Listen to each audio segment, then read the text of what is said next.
Welcome to the beginning of the journey of a king. If this is your first step with us, thank you for joining. For those returning, let us walk together through the sunlit hills of Bethlehem, where a shepherd's quiet life hums with the simplicity of tending his flock. But what happens when the ordinary collides with the extraordinary? How does a boy, unnoticed by the world, capture the gaze of the divine? What secrets lie in the anointing oil poured on David's head? This is not just the story of a shepherd. It is the start of a journey that will change the course of history. The sun hung low over the valley, its golden rays streaking through the early morning mist, casting long shadows over the dry earth. The landscape, normally serene, felt charged with tension, as if it too awaited the confrontation that loomed ahead. I stood at the edge of the Israelite camp, my eyes drawn to the distant figure of a giant towering on the other side of the valley. His voice boomed like thunder and stirred an unease in the hearts of everyone around me. For 40 days he had come out, morning and evening, to mock us, to mock the armies of the living God. The weight of his words settled heavily over our camp. Warriors, seasoned and strong, avoided each other's gaze, their hands gripping weapons they had no courage to wield. Fear was as palpable as the dust in the air.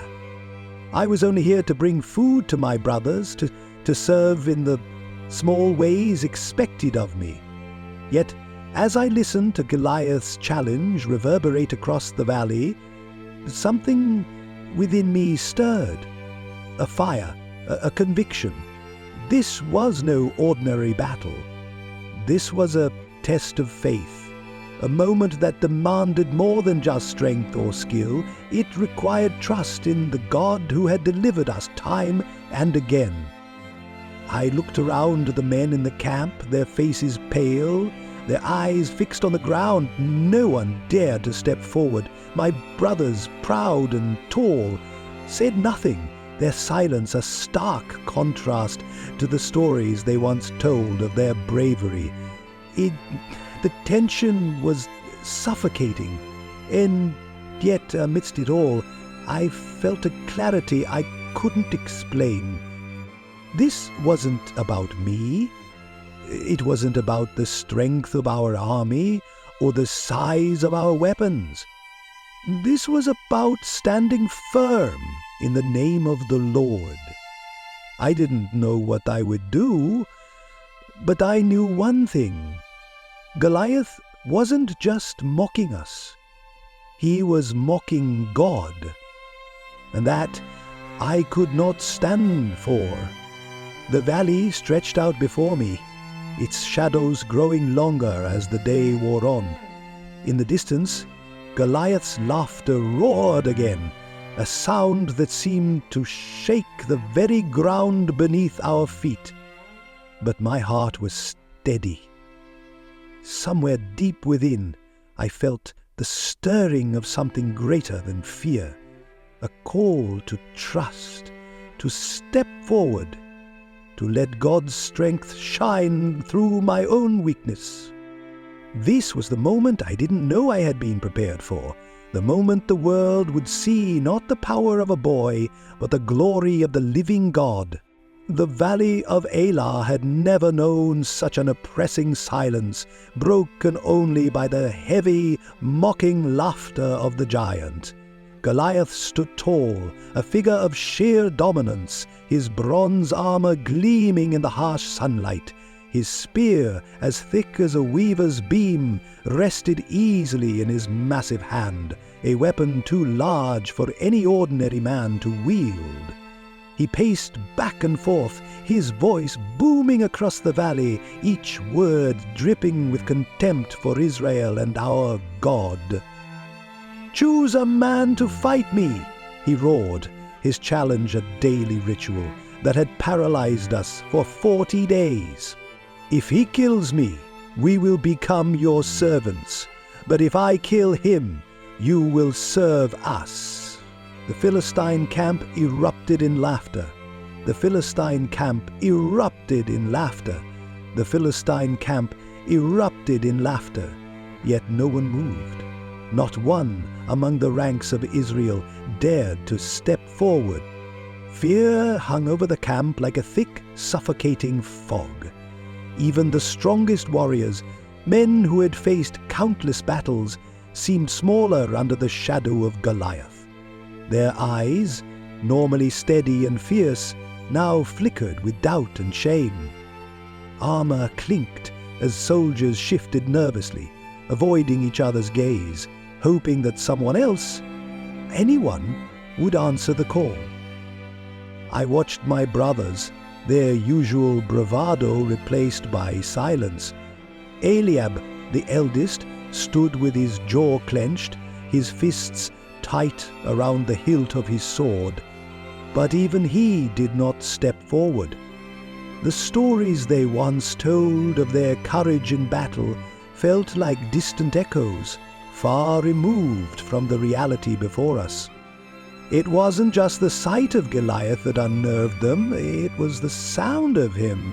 His voice carried a power that seeped into the soul, sowing seeds of despair.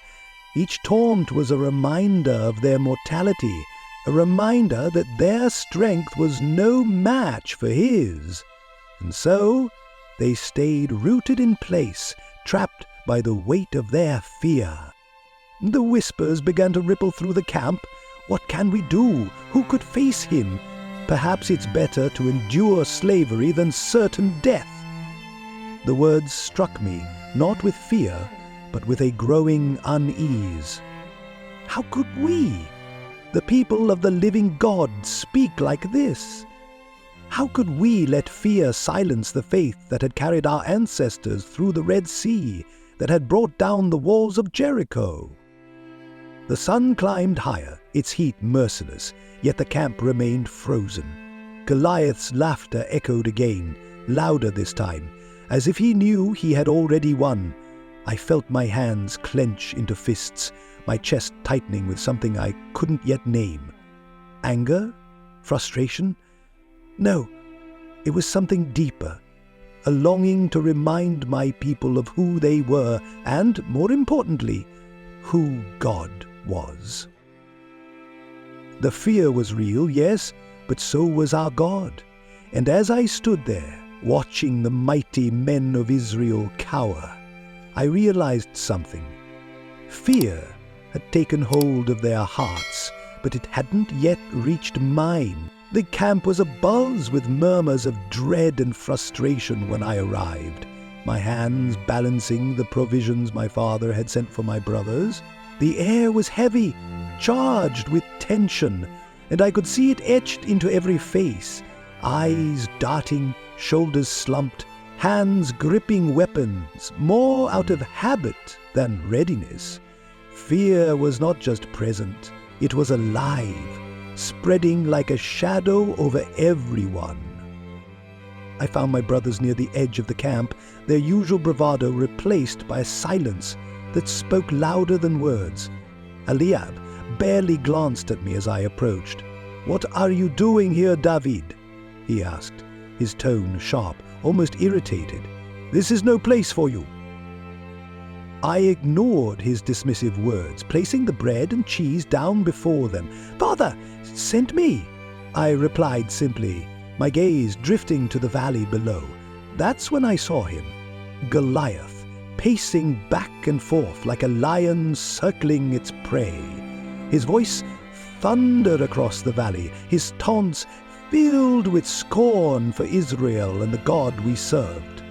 The sound made my skin crawl, not with fear, but with anger. "Wait, doesn't anyone fight him?" I asked, my voice cutting through the uneasy silence around me. My brothers exchanged glances, their expressions a mix of annoyance and disbelief. "You don't understand, David," Eliab snapped. "This isn't one of your shepherd games. That's Goliath. No one can fight him and live." But their words only fueled a fire in my heart. "Who is this uncircumcised Philistine?" I asked, my voice rising, "that he should defy the armies of the living God?" The words came out before I could think, but I didn't regret them. How could they stand by, letting this man mock not just us, but our God? Did they not remember the stories of our ancestors? Did they not trust in the same God who had delivered us time and again? Eliab's face flushed with anger. Why are you even here? You're just a boy. Go back to your sheep. His words stung, but I didn't let them deter me. This wasn't about me. It was about faith, about standing up when no one else would. The whispers around the camp grew louder as my questions spread. Some soldiers scoffed, shaking their heads at my boldness. Others watched me with curiosity, perhaps even a flicker of hope. Word of my defiance reached the commanders, and before I knew it, I was being led to King Saul himself. As I stood before him, I could see the wariness in his eyes, the weight of leadership pressing heavily on his shoulders.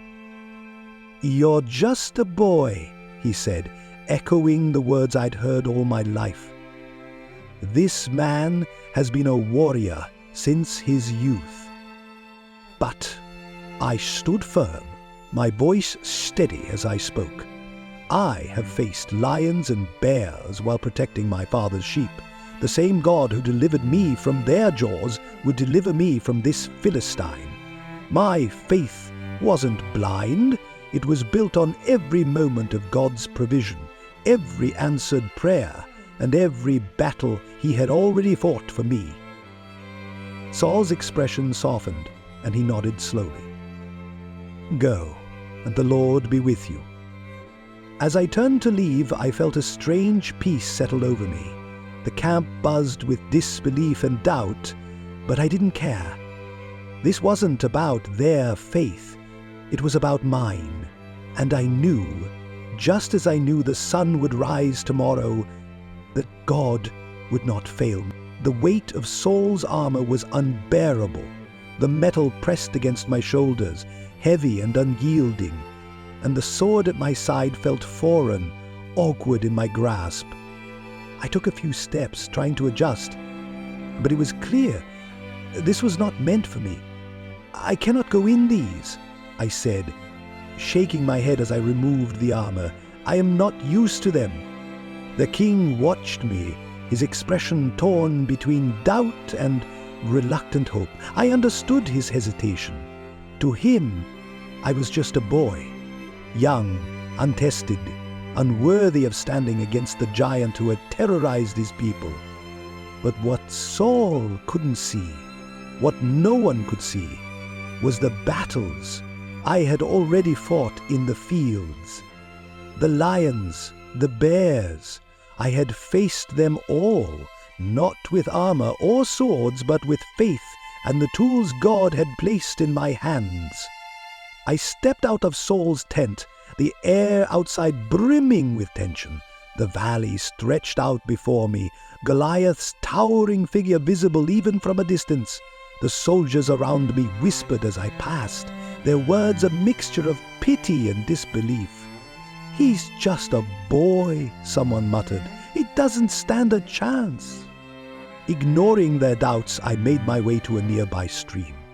The sound of the water, cool and steady, was a comfort amidst the chaos. Kneeling beside it, I selected 5 smooth stones, their surfaces cool against my fingertips. They were ordinary, unremarkable to anyone else, but in my hands they were enough. I slipped them into my pouch, my sling resting against my side. A simple weapon, yet one I trusted with my life. The sky above was clear, the sun shining brightly, as if to bear witness to what was about to unfold. I felt the weight of the moment pressing down on me, but it wasn't fear. It was something deeper, a sense of purpose, of certainty that this was not my battle to fight alone. This was the Lord's battle, and I was merely his instrument. As I stood at the edge of the valley, I closed my eyes, whispering a prayer. "Lord, You delivered me from the paw of the lion and the bear. Deliver me now from the hand of this Philistine, for your glory, not mine." The words settled in my heart, steadying my breath and quieting the doubts that tried to creep in. "Oh!" I opened my eyes and stepped forward, the stones in my pouch, the sling in my hand. The whispers of the soldiers faded behind me, replaced by the sound of my footsteps on the dry earth. Each step felt like a declaration, a statement of faith that reverberated through the valley. Ahead of me, Goliath waited, his massive frame casting a shadow over the land. He hadn't seen me yet, but he would.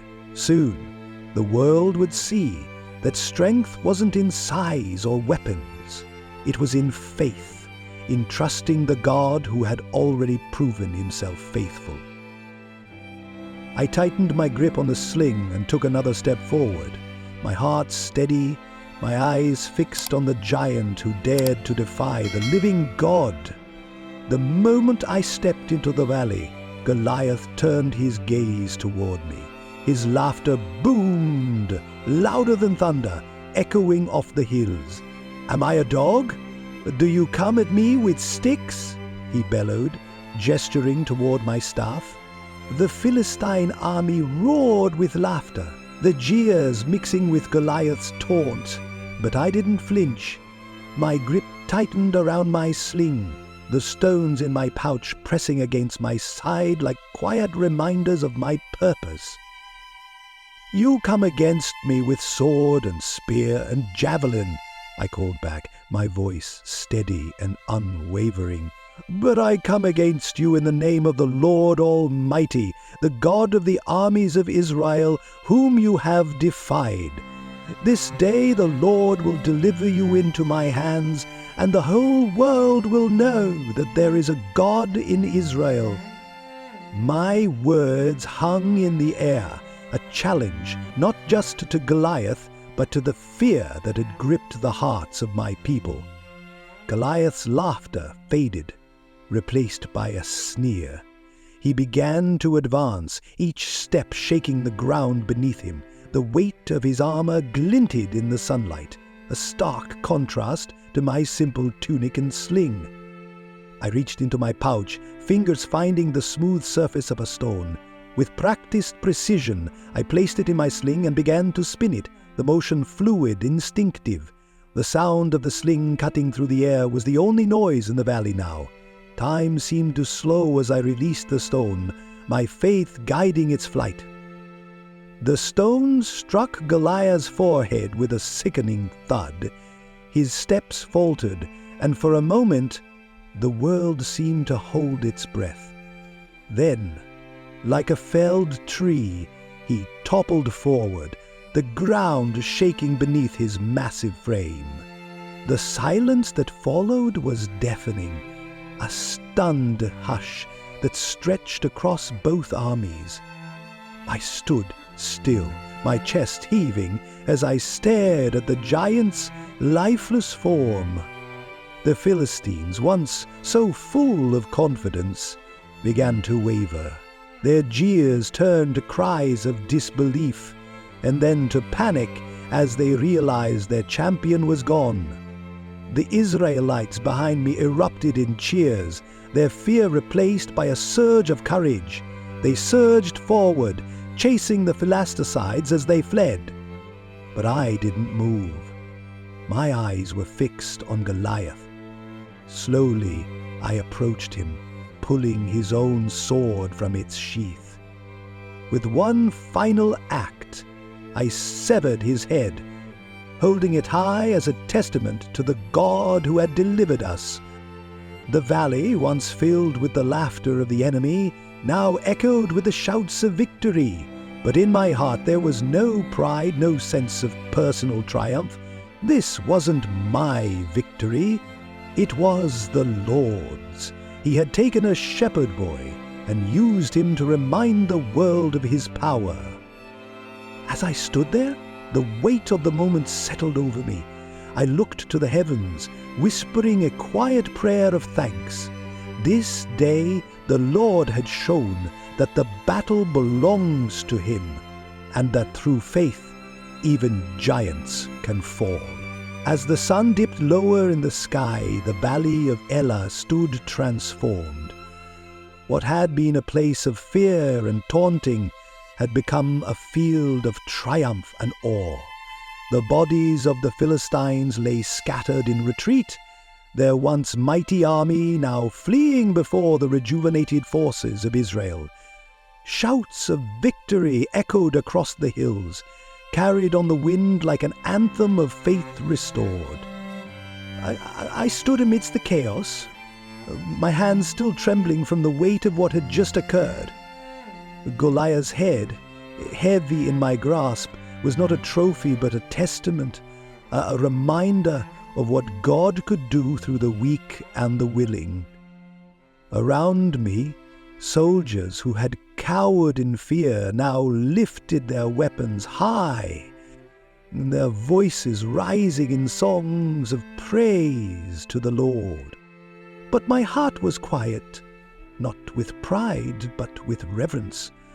I hadn't fought this battle alone. I had simply been a vessel, an instrument in the hands of the Almighty. My thoughts turned to the moment in the stream when I had chosen the stones, each one a symbol of trust in God's provision. I realized now that it wasn't a stone or the sling or even my courage that had brought the giant down. It was faith, the simple, unwavering belief that God would deliver us, just as he had promised. As the Israelites pursued the retreating Philistines, I lingered for a moment, letting the magnitude of the day wash over me. I thought of the camp that morning, filled with whispers of despair and doubt. Now it was alive with joy, with the renewed strength of a people reminded of who they were, and, more importantly, who their God was. I made my way back to the camp, carrying Goliath's head and his massive sword. The soldiers parted to let me through, their eyes wide with a mixture of awe and disbelief. My brothers, who had once dismissed me, now stood silent, their pride replaced with a quiet respect. Eliab met my gaze but said nothing. For the first time, I saw in his eyes not rivalry but acknowledgement. King Saul awaited me in his tent, his expression unreadable as I approached. "Who are you, young man?" he asked, his voice low but firm. I lifted my head, meeting his gaze. "I am David, son of your servant Jesse of Bethlehem." The words were simple, but they carried the weight of everything that had just unfolded. As I left Saul's presence, the night began to settle over the valley. Stars blinked into view, steady and eternal, their light a reminder of God's faithfulness. I looked up, a quiet prayer of gratitude rising in my heart. This was just one battle, I knew. More would come. But today, God had shown his people that victory wasn't in the strength of the sword or the size of the warrior. It was in faith, in trusting the one who had delivered them before and would deliver them again. And so, as the camp buzzed with celebration, I slipped away to the edge of the valley. There, under the vast expanse of the heavens, I knelt and whispered the words that had carried me through every moment of fear and doubt. "The Lord is my shepherd, I shall not want." With a single stone and unshakable faith, David achieved what seemed impossible. He defeated Goliath. But triumph often comes with unexpected challenges. What happens when the cheers of victory turn into whispers of envy? If this story of courage and faith moved you, hit the like button and share your thoughts in the comments. Encourage someone by sharing this video with them. and subscribe to God's story to walk with David as his journey takes a darker, more dangerous turn.